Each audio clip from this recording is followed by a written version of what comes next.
Hi there, welcome to your For Sale by Owner Coach video series.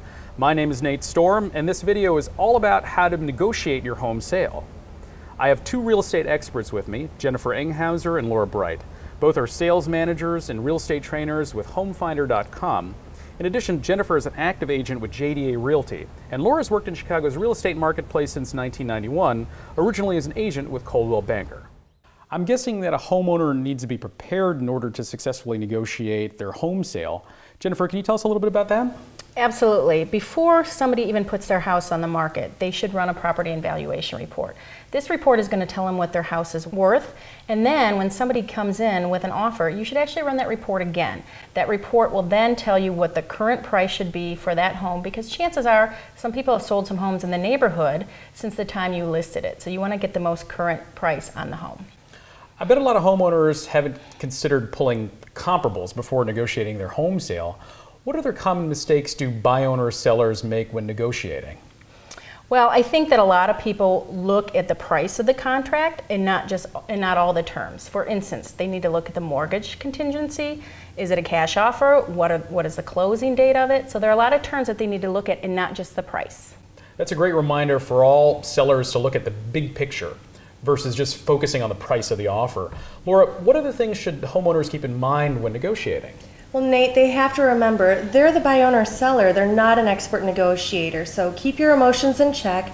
Listen closely to all the terms and try to understand what they mean. And then also ask the buyer what's the motivation behind those terms. That leads me to my next question. How should the buyer's offer be presented to the seller? Well, the offer should always come in writing, and there should always be an earnest money check. That check tells me that the buyer is serious about the offer. Finally, find out the reasoning in their offer. Once you have all this information, it'll give you enough information to craft your counteroffer. Speaking of a counteroffer, should a homeowner always negotiate? Is there ever a reason to deny the entire offer and not present a counter? Nate, a seller should reject an offer if it's not in writing, if there isn't earnest money accompanied with the contract, or if the buyer isn't pre-approved by a lender. But nowadays it's very rare and unlikely to get an offer of full price, no contingencies, etc. So be prepared to negotiate. And where should those negotiations be held? In person or over the phone? Over the phone is okay. Leave a paper trail in writing or on email. It's okay to wait to the end to collect final signatures and collect your earnest money check. Perfect. Now that we know a bit more about when, where, and how to negotiate, how should a seller craft a counteroffer? First and foremost, always thank the buyer for their offer. Secondly, make sure you have reason to back up your answer. For instance, I already told you to run that report. That'll give you the fair market price of your home, so you can go with that number when you go to your counteroffer. I've heard a lot about contingency offers. How should they be handled?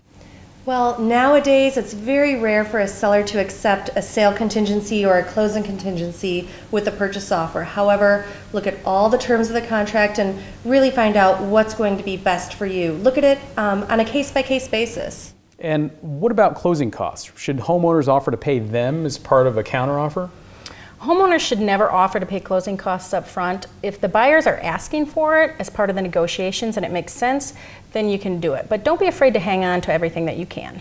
Well, I've definitely learned a lot about negotiating, and we hope you have too.